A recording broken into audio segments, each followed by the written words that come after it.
প্রথমে কিবলা ছিল খানে কাবা। প্রথমে কিবলা কোথায় ছিল বাবা? খানে কাবা।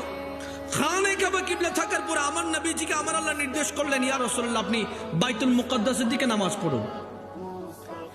হিজরতের 16 কিংবা 17 মাস আমার নবীজি বাইতুল মুকাদ্দাসের দিকে নামাজ পড়েছে। 2 রাকাত আমার নবীজি নামাজ আদায় করলেন বাইতুল মুকাদ্দাসের দিকে। বারবার আমার নবীজি নামাজের মধ্যে আল্লাহর দিকে তাকায়, আরশে আজিমের দিকে তাকায়, আমার আল্লাহর ওয়াহদানিয়তের দিকে তাকায়। আমার আল্লাহ সাথে সাথে জিবরাইলকে পাঠিয়ে দিল, জিবরাইল আমার বন্ধুর কাছে যাও না।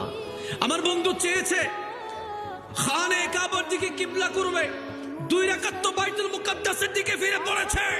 আমার হাবিবকে, আমার মুস্তাফাকে বলো আর 2 রাকাতের মধ্যে কিবলা যেন বাইতুল্লাহ দিকে ফিরে যায়। পড়েন সুবহানাল্লাহ। 2 রাকাত পড়েছে একদিকে, বাকি 2 রাকাত বাইতুল্লাহর দিকে ফিরে গেল।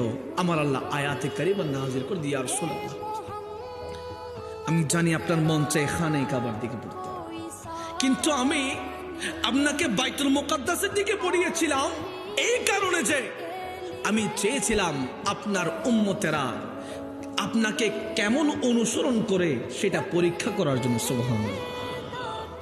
আমার নবীর সাহাবীরা তো প্রশ্ন করতে পারত, ইয়া রাসূলুল্লাহ আমরা এত বছর তো আমাদের কিবলা ছিল খানে কাবা, আজকে থেকে বাইতুল মুকাদ্দাস কেন? সে প্রশ্ন করেন না। আমার নবীজি বলেছে, এই আমার সাহাবীরা আজকে নামাজ পড়বো বাইতুল মুকাদ্দাসের দিকে।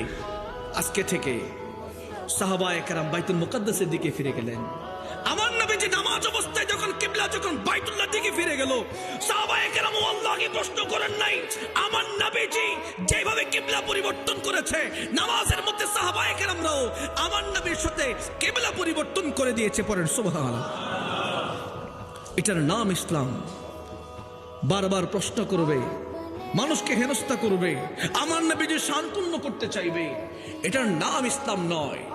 সাহাবায়ে কেরাম যে ইসলাম আমাদেরকে শিখিয়েছেন সেটার নাম ইসলাম। আমার নবীজি ভালো বলেছে, সাহাবায়ে কেরাম কবুল করে নিয়েছে। আমার নবীজি মন্দ বলেছে, সাহাবায়ে কেরাম কবুল করে নিয়েছে।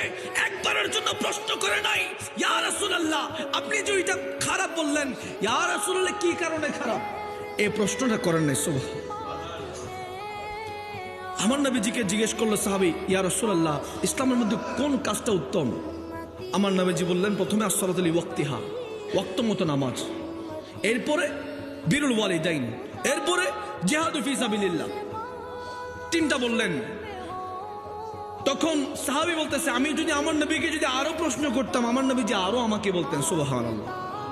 কিন্তু আমার নবীজি প্রথম ওয়াক্ত মতো নামাজ পড়ে কেন আফদল, সে প্রশ্নটা করে নাই।